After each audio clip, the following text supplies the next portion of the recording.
गुरु ब्रह्मा गुरु विष्णु गुरुदेवो महेश्वरः गुरु साक्षात् परब्रह्म तस्मै श्री गुरुवे नमः। मन के द्वार प्रवचन श्रृंखला डिस्कोर्स, जो भी आपको अच्छा लगे वैसा समझें। ये उसकी छठी कड़ी है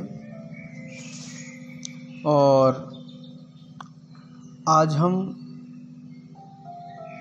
इस प्रवचन श्रृंखला में आत्मशक्ति पे चर्चा करेंगे। आत्मशक्ति पे जानेंगे आत्मशक्ति क्या है और ये आपके भीतर कैसे जगे। ये आइडिया जो है हर उम्र को लाभ देगा, हर उम्र के व्यक्ति को लाभ देगा। एक बच्चे में भी आत्मशक्ति होती है और लोग अक्सर जो नन्हे बच्चे होते हैं और जो टीनेजर होते हैं या स्ट्रगल कर रहे लोग होते हैं, लोग उनको सोचते हैं उनके अंदर आत्मशक्ति नहीं है, तो उनको आत्मशक्ति जागृत करनी चाहिए। ठीक है, पूरा संपूर्ण लोग उन्हीं लोग में आत्मशक्ति की कमी कहता है, पर हमारा कुछ और मानना है। एक बच्चा जो है, छोटा बच्चा, उसको तो आत्मशक्ति का बोध ही नहीं है, तो उसके अंदर कमी और ना कमी होने का पता ही नहीं है। टीनेजर है, उसे आत्मशक्ति का ज्ञान नहीं है, तो उसको क्या पता कि आत्मशक्ति से क्या होता है, कि चिड़िया का नाम है आत्मशक्ति, जानकारी नहीं है। तो कमी तब होती है जब हम जानते हैं कि ये चीज़ अच्छा होगा या बुरा होगा, ये हमारे पास होनी चाहिए। तो पहला नंबर ये है। और एग्जाम्पल के लिए, जब आप बिजनेस नहीं करते थे तो बिजनेस के गुण नहीं जानते थे। जब आप पैसे नहीं कमाते थे तो पैसे कमाने के गुण नहीं जानते थे। पैसे से क्या होगा, और नन्हे बालक रहे होगे तो आपके हाथ में पैसे कोई 100 रुपया दे दे या 500 दे दे, बस एक कागज़ का टुकड़ा होता होगा। ठीक उसी प्रकार से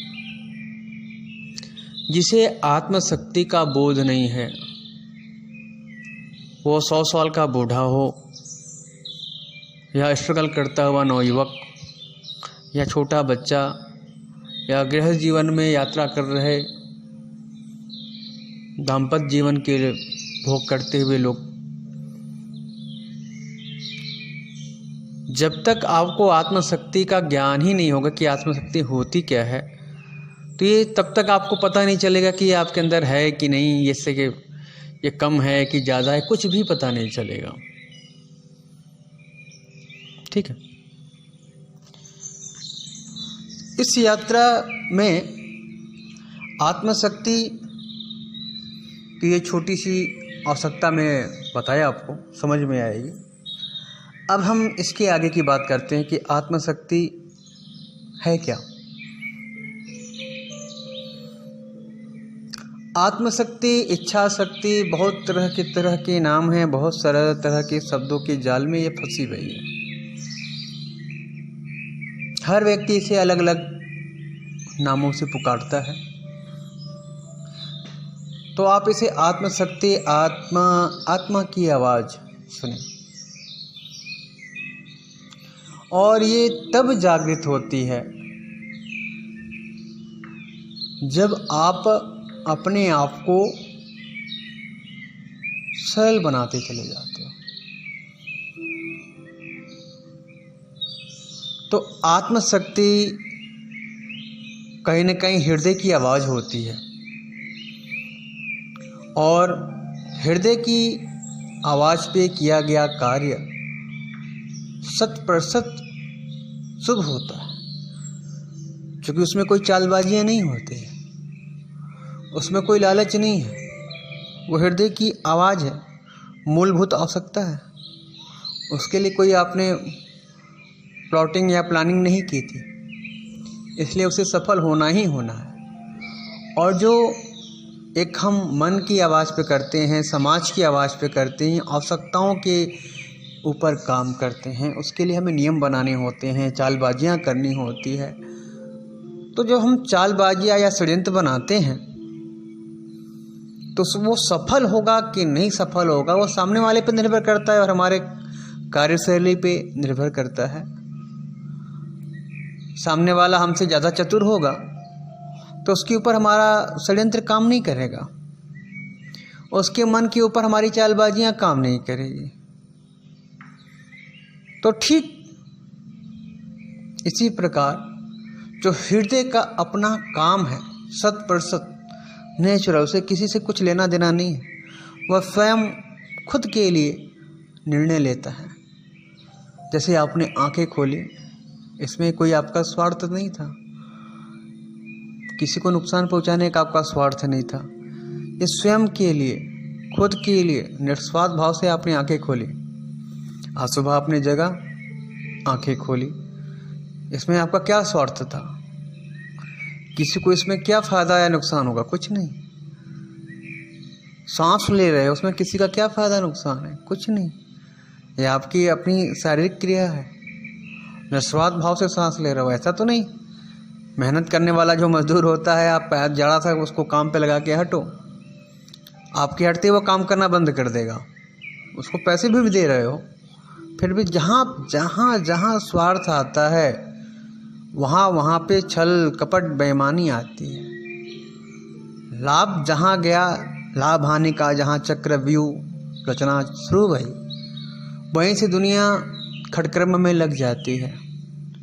शुभ कर्मों को त्याग के कपट में लग जाती है।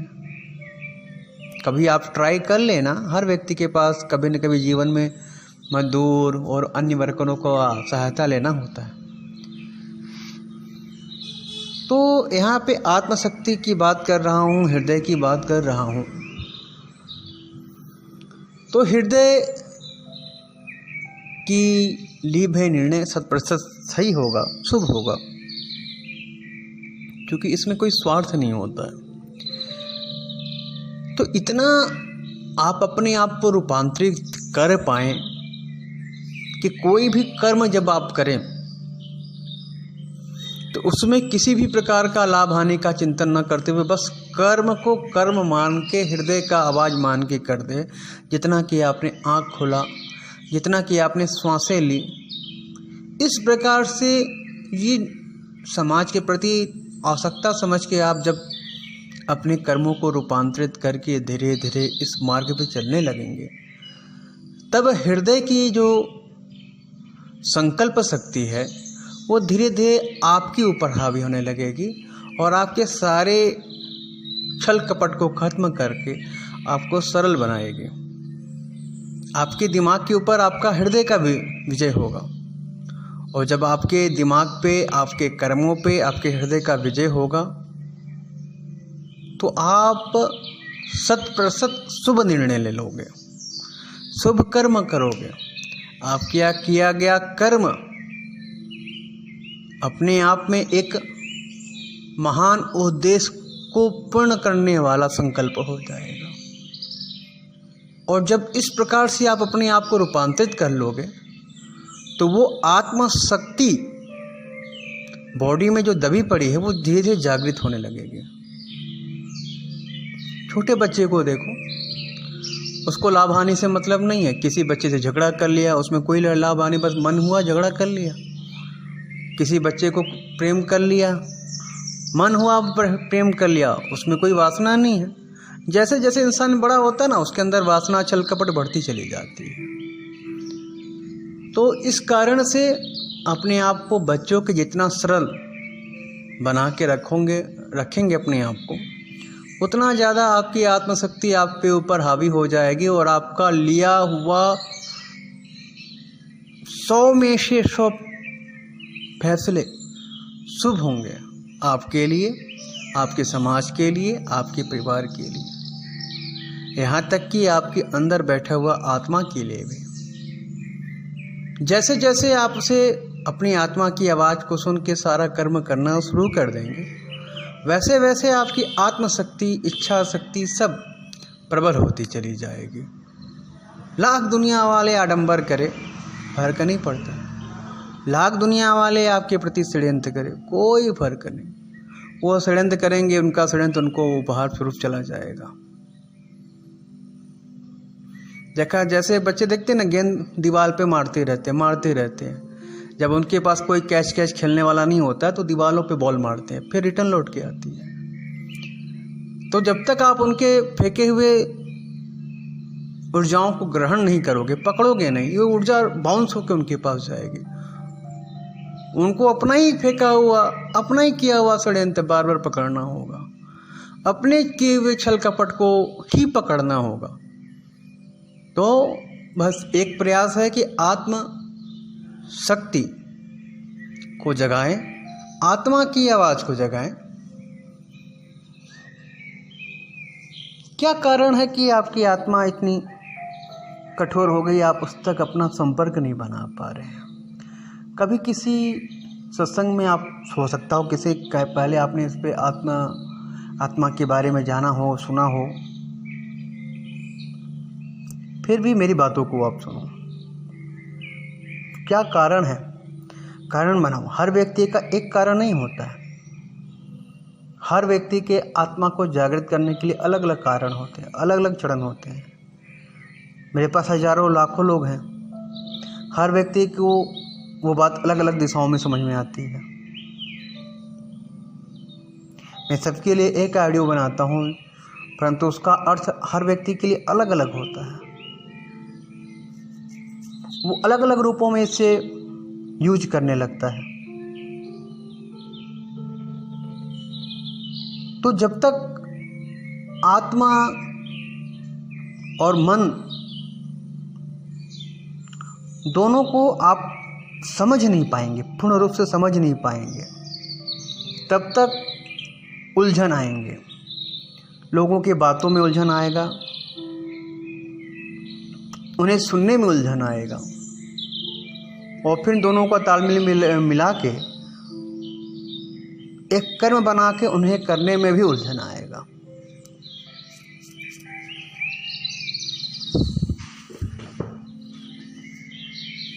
तो सबसे पहले छोटी छोटी ट्रिकों से आप इस्तेमाल करें। कुछ ध्यान विधियां डेली करें। आप साकार ब्रह्म के उपासक है तो साकार ब्रह्म का उपासना करें, निराकार ब्रह्म के उपासक है तो निराकार ब्रह्म की उपासना करें। आप जिस भी जाति धर्म से आते हों, आपके जाति धर्म के अनुसार शुभ अशुभ जो भी कर्म होते हों, धार्मिक कर्म कृत होते हैं, उन्हें करते रहें। कारण है, जब आप कुछ करेंगे एक रास्ता बनेगा, और जब रास्ता बनेगा तो सही सद्गुरु तक पहुंचने का मार्ग होगा। और वो सही सद्गुरु जिस दिन मिल जाएगा आपको, उस दिन आप हर चीज़ को पालोगे। उसके पास बैठ बैठ के हर चीज़ सीख लोगे, उसे सुन सुन के हर चीज़ सीख जाओगे। वो आत्मिक सद्गुरु कहीं न कहीं आपको ज़रूर मिल जाएगा, परंतु जो एक मार्ग की खाई है, उसे पाटने के लिए कुछ कर्म करने होंगे। वो आपके सांसारिक कर्म होंगे, वो आपके आध्यात्मिक कर्म होंगे, तभी आप जा पाओगे और अपने आत्मा की आवाज़ को सुन पाओगे। क्योंकि ऐसे ही बैठे बैठे आत्मा जागृत हो जाए, आत्मबोध हो जाए, हृदय मन के ऊपर हावी हो जाए, यह सब बस कहावत है। जब तक आप उन क्रियाओं को नहीं करोगे, अपने अंदर उन प्रक्रियाओं को समझ के अपने भीतर हृदय में नहीं उतारोगे, तब तक ये संभव नहीं होगी। तो मुख्यतः आज की हमारा जो पॉइंट था, आत्मशक्ति को मजबूत करने का, इनकी कुछ ये सरल विधियाँ थी। सरल विधियाँ हैं अपने आप को सिंपल बनाना, निस्वार्थ बनाना। क्योंकि जब तक आप सरल नहीं होंगे, जैसे मैंने सबसे पहले उदाहरण दिया, सुबह उठ के आप आँख खोलते हैं तो कोई स्वार्थ नहीं होता है, श्वास लेते हैं तो कोई स्वार्थ नहीं होता है। ऐसा तो नहीं आँख खोल के किसी का कल्याण कर दिया, कुछ नहीं। आपने अपने लिए आँख खोली, सांस लेकर किसी का भला कर दिया, ऐसा कुछ नहीं। आपने अपने लिए स्वार्थ सांस ली, इसमें कोई स्वार्थ नहीं था। इसी प्रकार से आपके सारे कर्म जब होने लगे, निस्वार्थ रूप से आप सारे कर्म करने लगेंगे, तो ये जाने आपकी हृदय का विजय आपके मन पे होगा। हमारी सारी प्रक्रिया है कि आपकी जीत हो। हमारी सारी विधियां हैं मनुष्य के ऊपर जीत हो, दूसरे के ऊपर नहीं, आत्म के ऊपर, खुद के ऊपर। आत्मबल जब तक नहीं बढ़ेगा तब तक आप अपना कल्याण नहीं कर पाएंगे, दूसरों का कल्याण छोड़ दीजिए। आप अपना भला नहीं कर पाएंगे, दूसरा का भला छोड़ दीजिए। स्कूल में बैठा हुआ मास्टर होता है, उसे लिखना पढ़ना आता है, तब वो 100, 200, 300 बच्चों को एक साथ पढ़ा पाता है, क्योंकि वो चीज़ वो पढ़ के आता है। हो सकता हो पढ़ के तत्काल आया हो सकता हो उसने अपने ज्ञान से अर्जन किया हो। आधुनिक शिक्षा जो है वो लोग सीख के सिखाने वाली है। पहले सीखते हैं, एक दिन पहले सीखते हैं, रट्टा मारते हैं, फिर जाके वो स्पीच देते हैं, आर्टिफिशियल स्पीच देते हैं। तो इसलिए वो गुरु शिष्य परंपरा नहीं है, उसमें भाव का कोई लेना देना नहीं है। इसलिए आज का स्टूडेंट जो बोलते हैं वो शिष्य नहीं है, स्टूडेंट ही रह गया है। वो कभी अच्छा शिष्य नहीं बन पाएगा। और आज का शिक्षक वो सीधे सीधे अर्थ लेता है, तो वो भी कभी गुरु नहीं बन पाएगा। तो इसलिए वो बस इन्फॉर्मेशन का माध्यम है। जैसे गूगल है, गूगल पर जाके आप डाटा भरवा के मोबाइल में सारे ज्ञान को कलेक्ट कर लेते हो, सारी इन्फॉर्मेशन ले लेते हो। फिर वो मोबाइल उधर फेंका हुआ है, कंप्यूटर उधर फेंका हुआ है, पीसी उधर फेंकी हुई है, कोई लेना देना नहीं है। उसी प्रकार का आज का शिक्षक हो गया, इसलिए उसके प्रति भाव नहीं जागृत होती है, क्योंकि वो ऑलरेडी सीख के आ रहा है सिखाने के लिए। एक दिन पहले पढ़ता है, फिर जाके आपको पढ़ाता है, इसलिए आपके प्रति उसके प्रति आपकी भाव नहीं जागती है। गुरु जो भी बोलता है वो परमात्मा की कृपा से, आत्मिक शक्ति से, आत्म सालों के लंबे शोध से, आत्मज्ञान से वो बोलता चला जाता है। इस कारण से उसके मन की जागृति हो जाती है। उसके बोले एक एक शब्द सामने बैठे हुए व्यक्ति को हृदय तक उतरता है। उसका कोई इसमें स्वार्थ निहित नहीं होता है कि इतना घंटा बोलना है, ये बातें बोलनी है, ये बातें नहीं बोलनी है, इससे फला व्यक्ति नाराज हो जाएगा, इससे फला व्यक्ति को अच्छा लगा, इससे मतलब नहीं है। वो परमात्मा की इच्छा से बोलता चला जाता है जब तक उसका हृदय बोलने के लिए कहता है। तो जब आप अपने आप को इतना सरल, सभ्य और शांत बना लेंगे, तो धीरे धीरे आपकी आत्मा का विजय मन पे होगा। फिर मन पे विजय पाने वाला व्यक्ति पूरे संपूर्ण ब्रह्मांड पे विजय पा सकता है। तो मेरी यही कामना है कि आप कहे गए वचनों को सुन के कम से कम पूरे ऑडियो को 3 बार सुनेंगे, तो ही जाके आप इन बातों को समझ पाएंगे और आप निश्चित रूप से अपना आत्मबल प्रबल कर पाएंगे, खुद पे खुद का विजय हो पाएगा। तो चुटकी बजाती संपूर्ण ब्रह्मांड आपके कदमों में होगा। तो आपकी यात्रा मंगलमय हो, आपकी विजय मंगलमय हो, आपकी इच्छा शक्ति प्रबल हो, ऐसी मेरी कामना है। इन्हीं बातों के साथ आज का ये प्रवचन यहीं बंद करते हैं। धन्यवाद।